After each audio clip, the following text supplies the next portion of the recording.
Hello everyone. Deep in the dark heart of North Carolina's wilderness, there lies a place unlike any other, a place that has haunted the minds of locals for centuries. Imagine walking through thick pine forests, the smell of earth and resin filling your lungs, the ground soft beneath your feet, and then, suddenly, you emerge into a barren clearing where no grass grows, no trees take root, no flowers bloom. A circle perfectly shaped, 40 feet across, etched into the earth like some eternal scar. This is the devil's tramping ground. For more than 300 years, this mysterious circle of scorched earth has terrified generations. Legends say that each night, the devil himself rises from the underworld and paces in circles, trampling the ground as he plots his wicked schemes to torment humankind. And when dawn comes, he slips back into the depths, leaving behind nothing but a lifeless patch of soil, cursed and empty, immune to the touch of life. Locals swear that no matter how many seeds you scatter, nothing will ever grow within the circle. Animals avoid it, insects flee from it, and those foolish enough to spend the night inside often return broken, tormented, or never return at all. The devil's tramping ground is not just a legend whispered around campfires. It is a living nightmare that still exists to this day, mocking both science and faith, daring the brave and the foolish alike to enter its grasp. The earliest stories of the devil's tramping ground come from the Native American tribes who inhabited these lands long before European settlers arrived. They believed the circle was cursed, a place where dark spirits gathered to dance in the moonlight. Some whispered that it was the site of great battles, soaked in the blood of the fallen, where restless spirits could never find peace.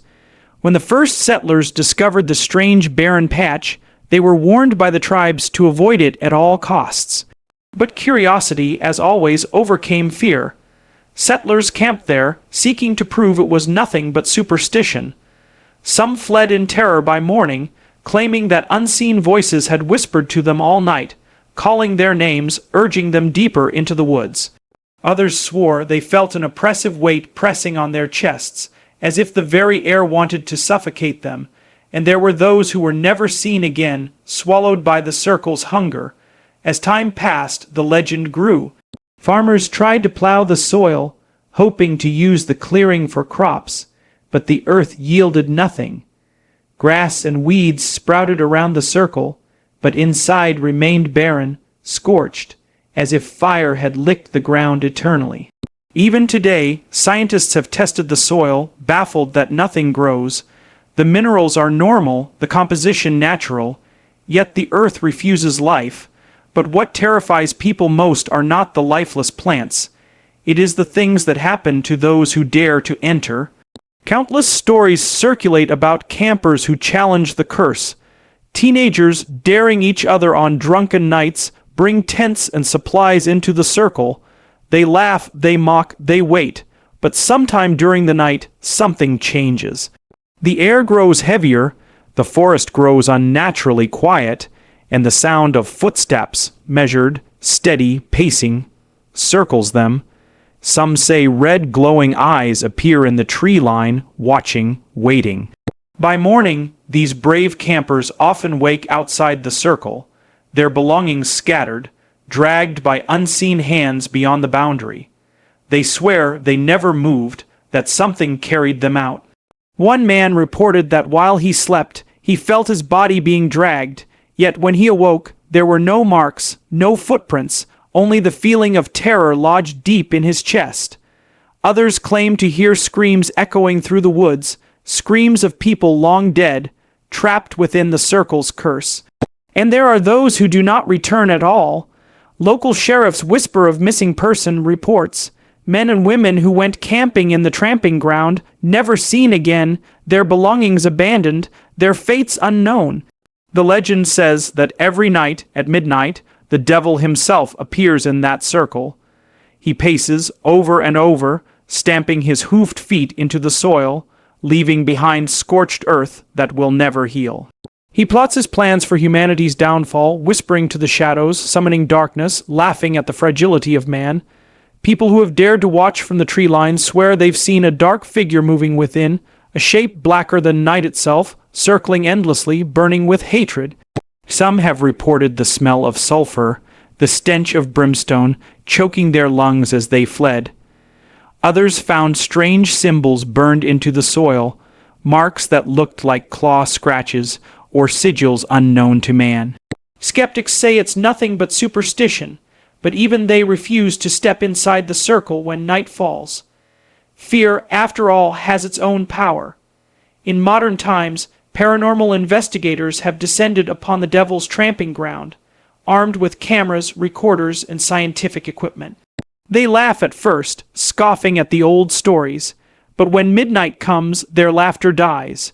Recorders pick up voices not heard by human ears, whispers saying names, cries for help, guttural growls that make the bravest investigators shudder. Cameras malfunction, batteries drain in seconds, lights flicker and die, leaving them in suffocating darkness. One group captured footage of a shadowy figure moving in the circle, though no one was physically present. Another captured a chilling EVP, a deep voice rumbling like thunder saying, "Leave." But perhaps most disturbing are the reports of investigators who feel their minds unravel inside the circle. One woman described overwhelming dread, like someone had stepped into her chest and squeezed her heart.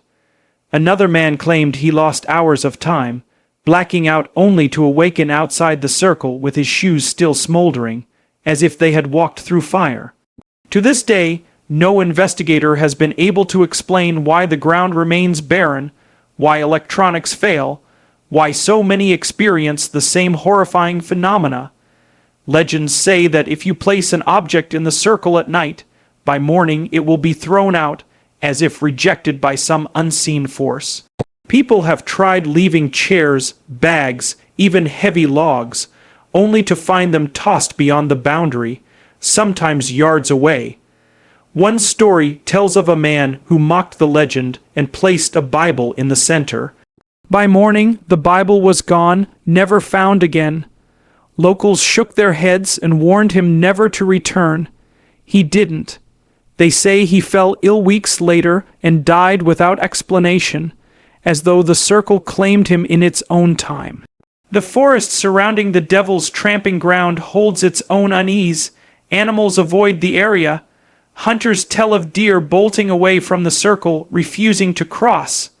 Dogs whimper and dig their paws into the dirt rather than step closer. Even birds fall silent near the clearing, leaving a void of sound that chills the blood. Many say this is the most terrifying part, the silence, for in nature, silence is a warning. Silence means danger. Silence means a predator is near. And in the tramping ground, silence means something waits for you in the shadows. Some believe the circle is not the devil's doing, but a remnant of something far older. A place of ritual where ancient sacrifices were made to dark gods, staining the ground for eternity. Others say it is a gateway, a thin place where the veil between our world and the underworld is worn thin, allowing spirits to slip through. And then there are those who believe it is a scar left by a battle between celestial beings, angels, and demons, where the very earth was burned by their clash. Whatever the truth, the result remains the same, a circle of death, a wound that never heals. Imagine yourself alone in those woods at night. The trees tower above you, their branches clawing at the sky. The moonlight barely pierces the canopy, casting long, jagged shadows across your path. And then, suddenly, you find it.